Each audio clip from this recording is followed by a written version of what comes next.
Simple apan gidugukan sa mga magtotoo ang naandan nga kalihukan sa Easter Sunday dinhi sa gawas kabahin sa Cebu Metropolitan Cathedral. Ang report ni Femari Dumabok.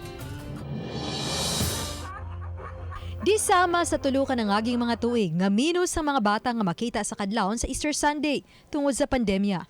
Karon, kadaghanan sa nidugok gawa sa Cebu Metropolitan Cathedral, mga bata, kuyog ang ilang mga ginikanan ug kabanay.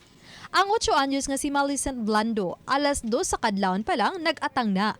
Kay gusto siya makakita sa mga anghel nga misalmot sa reenactment sa pagkabanhaw ni Jesucristo. I want to see angels because they're so pretty. I love Jesus and I hope He is okay. Natuhulong lang dyan atong pandemic. Tagalig ti man minaman sa mi nga ito nga ingani nga ito nga sugat. Karon lang namin nga rin sa Cebu, amo lang yung gi-continue. Alas 4:30 sa kadlawon gipaygayon na tubangan sa Cebu Metropolitan Cathedral ang nabantog nga sugat sa imahin sa nagbangutan nga mahal nga birhen ug ang The Risen Christ. Usa ka mubo nga pasundayag ang gihimo nga gisundan sa kanta ug sayaw sa mga anghel.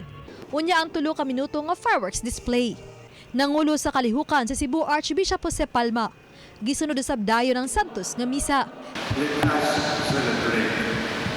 Isulong nato kaning malipayon adlaw nga nabanhaw si Kristo o mao kini magpapang sentro sa atong pagtuo.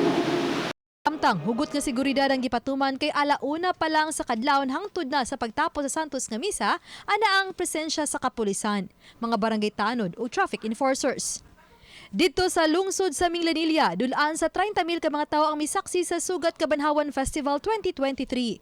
Gisugdan ang kalihukan sa alas 12 sa tungang gabi ug alas 2 na sa kadlawon gihimo ang Passion of Christ hangtod na sa pagkabanhaw ni Jesucristo. Gisundan kini sa Santos nga misa.